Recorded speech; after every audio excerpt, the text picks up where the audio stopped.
Page 100. So in our last video on page 98, 99, we took a balance of a little over $2,000, invested it for 30 years, ended up with a little over $9,000. Now we're actually going to go backwards. So in this activity, we will look at the same investment different way. This question relates to the time value of money, TVM. You're gonna see that more next lesson. What is that $9,000 future value worth at various times in the 30-year investment? So basically, here we have like a reverse table. So the values in this table show us. So here's how much time. This left column is how much time we have until our investment is done. And then on the right is how much we need to invest in order to get that $9,000. So if we have 0 years to invest, we'll need all of that $9,000. If we have 5 years to invest, then we only need to invest $7,000 to get up to that $9,000. If we have 10 years, 15 years, 20 years, 25 years, 30 years, then you can see what happens to the money we need to invest gets smaller. So we can jot that down here. So as the length of the investment increases, the amount for the initial investment, another word for that is principal,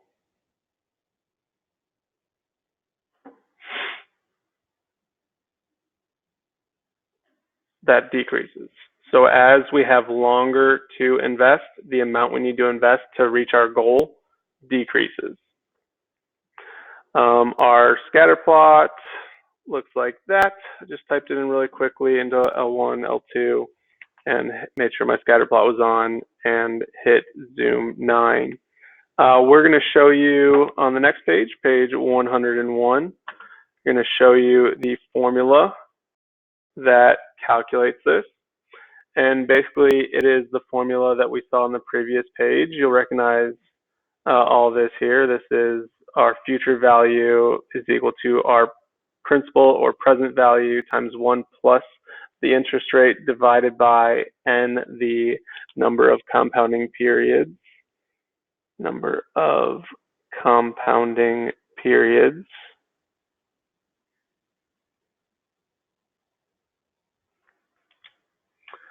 Raised to the power of nt. So basically, we're told Josephine is 20 years old. She wants to save for $1 million in retirement. That is the future value. And she has 50 years. Good for her. That's our time. She invests in a 5.6 interest rate compounded annually. So that tells me that the number of compounding periods is once per year. So we need to figure out how much she must save today to reach her retirement goal. So we are looking for that present value. So we want to solve for this present value. We know future value. We know I. We're going to change that to a decimal. We know n. We know n and t. And we're looking for PV. So we got to figure out, all right, what's happening between PV and all of this? It is being multiplied. So if we want to get PV by itself, then we need to move all of that to the other side. So to undo multiplication, we divide. And we divide by that whole parentheses raised to the nt on both sides.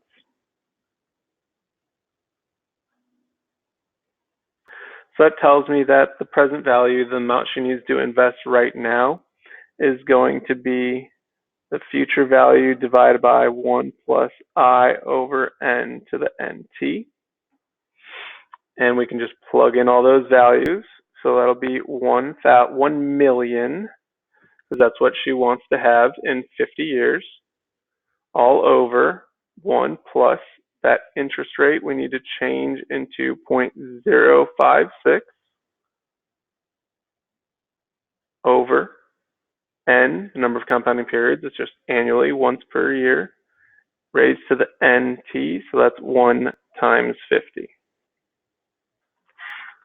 So on our calculators, when we type this in, I like to use a fraction bar, alpha, y equals enter, 1 million on top, parentheses, 1 plus another fraction bar, a fraction bar within a fraction bar, raised to the power of 1 times 50. So this is how much she needs to invest. So that is $65,584.93. If she can invest that right now into an account that follows all these rules, earns that much annually, and she's got 50 years to just let it grow, then she'll have $1 million when she turns 70. So that's a lot of money to have as a 20-year-old. So if she had 50 years to save, then she would have 65, 84, 93. If she had no time to save, then she would need that $1 million. So 65,000 is a lot to have. Maybe she waited 10 years. Let's see how much money she would have. So she's got 40 years to let the investment grow. How much money would she need to invest? That principal required. All we would do is we would go to our formula that we just used and change that 50 to a 40. And it turns out she'd need a little over 100,000.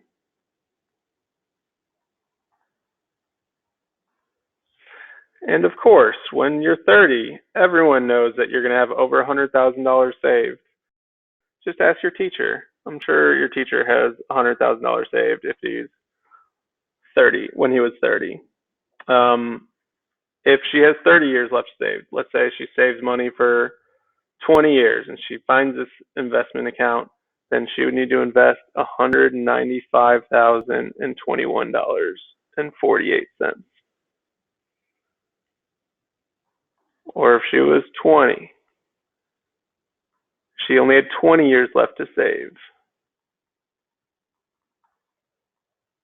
Or if she only had 10 years left to save.